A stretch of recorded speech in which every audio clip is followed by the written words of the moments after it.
I thought it might be helpful to do a video on the history of our human species and when we've had these insights into the nature of the left brain mind program or left brain interpreter or the mind virus, whatever you want to call it, this program for survival that is selfish. It creates the image of a self. It wants to pass on this DNA, and it's the one that drags the past around and projects into a future because it wants to survive.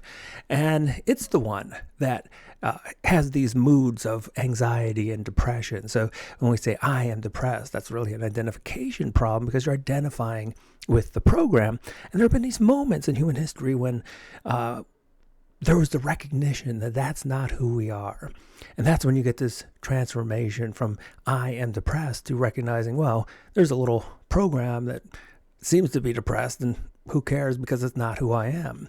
And now it's very popular because we've got, Eckhart Tolle, Nisargadatta. I mean, we've got all kinds of teachers all over the globe telling us that this program isn't who we are. But let's go through history. Who came up with it first? Well, from a science view, I think the credit goes to Michael Gazzaniga, and with his work with Roger Sperry, who got the Nobel Prize for doing the first split brain operations, where they literally go in, they cut the corpus callosum, creating two independently functioning sides of the brain. Normally, they're so integrated, it's hard to tell which side is doing what.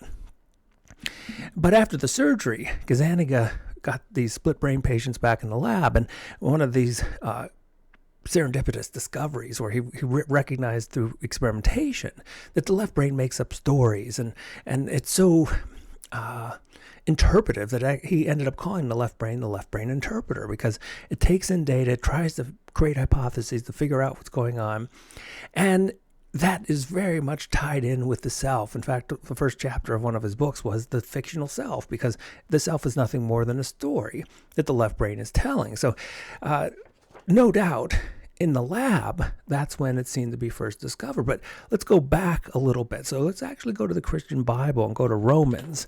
And there's a longer passage with this, but the basic idea was the insight that, so I am no longer I that do it, but the sin that dwells in me. And so there's this recognition that there's sin inside that's doing all the nasty deeds, and it's not who you truly are. Well, that sounds quite a bit like the insight of a left brain interpreter, because the interpreter is so concerned with the left brain survival mechanism is so concerned with survival, it often does the nasty deeds that we're ashamed of because we think it's who we are. And just in the last video, I was talking about how easy the left brain program gets offended, and people do things they would never think of they while in a crowd. So the left brain program is very susceptible to conformity and mass mob-like behavior. And so you may go in and do something that it just didn't feel like it was you. And so I think that's what they're getting at. And that's the thing about the interpreter. When you have this insight, it can do very strange things. And of course, the problem is you're identifying with it, so you think you did it, but there's no way to figure out why you did this. But the truth is, it was never you in the first place. It was this autonomous program that's dealing with survival. Well, let's go back a little further to the insights of the Buddha. Now, maybe the Buddha was the first to come up with this, but I mean, there's many other texts from India that may predate this and still go to the same idea. But I'm just pointing out, it was a long time ago where we had, at least some humans had this insight. And you could look at Buddhism in many different ways, but one way to look at the Four Noble Truths is that, life can be difficult, and it's difficult because of ignorance, and just, we have this unending desire, and we can't really figure out how to satisfy it, because every time it's satisfied, it just wants more. Well, that sounds a lot like the left brain ego program, doesn't it? And the way to transcend this is the Eightfold Path, which basically is meditation, mindfulness, and recognizing that this program isn't who you are. In fact, there was a line from some of the Buddha's teaching, almost like a poem, where it almost sounds like the perfect description when you first recognize that the interpreter is not who you are.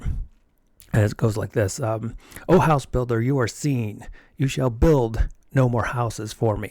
All your rafters are broken. Your roof tree is destroyed. And all that, sometimes, well, there's a history of obviously interpreting that passage. And often it's looked at as the body is, that's what's being built.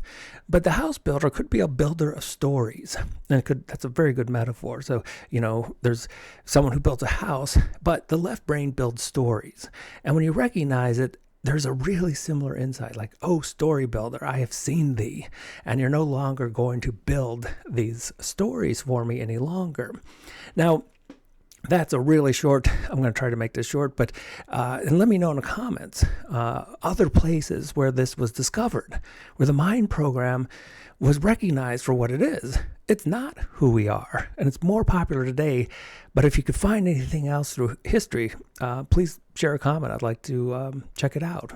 Well, not I, but you know what I mean.